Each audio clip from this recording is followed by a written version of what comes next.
이번 시간에는 행동주의 학습 이론에서 마지막 단계인 인지주의적 행동주의 이론에 대해서 알아보도록 하겠습니다. 행동주의가 바람직한 행동의 어떤 변화를 목표로 했다면 인지주의적 행동주의 학습 이론은 인지주의하고 어떤 가교의 역할을 한다고 볼 수가 있습니다. 그 첫 번째 이론이 반듀라의 관찰학습 이론입니다. 반듀라의 관찰학습 이론은 말 그대로 어떤 누군가의 행동을 관찰한 다음에 그 행동을 모방해서 학습을 해 나간다는 점입니다. 이 이론은 오늘날에도 열심히 또는 굉장히 많이 사용되고 있는 학습 이론이라고 볼 수가 있습니다. 오늘날에는 역할 모델, 롤 모델 이와 같은 말로 인해서 많이 이루어진다고 볼 수가 있습니다. 보통 우리가 학습을 할 때 누군가의 어떤 표본이 되는 어떤 사람을 정해놓고 그 사람이 하는 행동을 따라하거나 그 사람이 하는 학습 경로를 따라서 하면 자기도 모르게 그 사람이 한 것이 똑같은 어떤 성취를 이룰 수 있다. 이와 같은 느낌을 가지도록 해준 것이 바로 반듀라의 관찰학습입니다. 그래서 첫 번째 이루어지는 부분들이 뭐냐면은 어떤 대상에 대해서 주의 집중을 하게 되고 그 주의 집중을 하면서 그 관찰의 어떤 결과물을 행동을 똑같이 재생함으로 해서 자신이 학습이 이루어질 수 있도록 어떤 동기부여하는 형태라 볼 수 있습니다. 따라서 기존의 행동주의하고는 큰 차이점이 있습니다. 기존의 행동주의는 어떤 자극이 주어지면 그 자극에 의해서 반응이 나타났다면 이 반듀라의 관찰학습은 학습자가 다른 사람의 행동을 인지한 다음에 그 인지한 내용에 따라서 자신의 학습 동기를 갖춰서 학습을 진행한다는 점에서 큰 차이점이 있습니다. 그래서 반듀라의 관찰학습은 사실 행동주의에 넣기보다는 인지주의의 어떤 시작점으로 보는 경향도 있다고 볼 수가 있습니다. 이어서 등장한 이론이 가네의 위계학습 이론입니다. 위계학습 이론은 학습자의 개념적 이해를 완성시키기 위해서 제시된 이론으로 완전학습이라고도 보통 부르기도 합니다. 그렇지만 이 가네의 위계학습이 인지주의적 성격을 띠면서 행동주의 성격을 띠는 것은 학습의 가장 아랫 단계에서부터는 어떤 자극에 의해서 반응을 나타내도록 유도해 나가고 그러한 부분들이 점점점 발달해서 결국엔 인지적인 어떤 변화인 개념 변화를 일으키는데 목적을 두고 있기 때문입니다.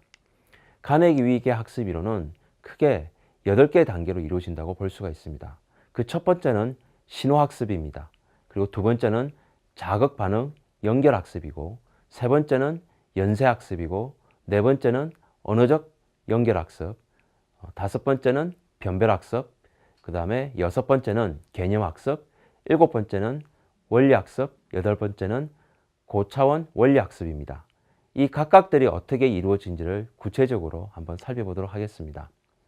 지금 최종적으로 우리가 이루고자 하는 학습 내용이 어떤 일기예보를 하는 데 있어서 일기예보에 필요한 여러 가지 공기의 기단이라든가 그런 기압이라든가 이런 것들을 이해하기 위해서 제일 먼저 학습자들이 배우는 내용이 신호학습입니다. 근데 이 신호학습에서는 보통 이 자극 반응 학습을 연결시키기 위해서 어떤 숫자가 어떤 의미를 나타내는지를 이해하게 되는 경우고요. 그리고 연쇄학습은 숫자를 쓰고 기하학적으로 도형들을 어떻게 구성되는지를 알아보는 거고, 언어학습은 온도계라든가 기압계 같은 것들을 숫자로 읽어내는 것입니다. 즉 신호학습부터 언어학습까지는 어느 정도 행동주의의 자극 반응의 어떤 원리가 결합되어 있다고 볼 수가 있습니다. 이어서 이루어지는 변별학습은 구분할 수 있어야 되기 때문에 맑은 날과 흐린 날을 구별한다든가 온도가 높다든가 낮은 것을 구별하는 부분들입니다. 이때부터 인지적인 어떤 영향들이 나타나게 되겠죠. 그래서 이렇듯 변별학습이 이루어지고 나면 그 다음에 이어서 개념들을 이루게 됩니다. 온도가 낮고 기압이 높고 낮음에 따라서 고기압과 저기압의 차이점을 알게 되고 그리고 공기의 성질을 파악하게 되는 것입니다. 마지막으로 나타나는 것이 원리학습입니다. 원리학습은 앞에서 이루었던 개념학습을 바탕으로 결과적으로 전체적인 어떤 일기예보에 필요한 다양한 원리들을 이루게 되는 점입니다. 사실 인지주의에서 이와 같은 원리학습과 개념학습을 이루기 위한 다양한 이론들이 제시되기 때문에 간에는 인지주의와 행동주의를 확실하게 연결한 그런 학습이라고 볼 수가 있습니다. 간의 위계 학습에서 상당히 중요하게 다뤄지는 부분은 기억에 대한 부분들입니다.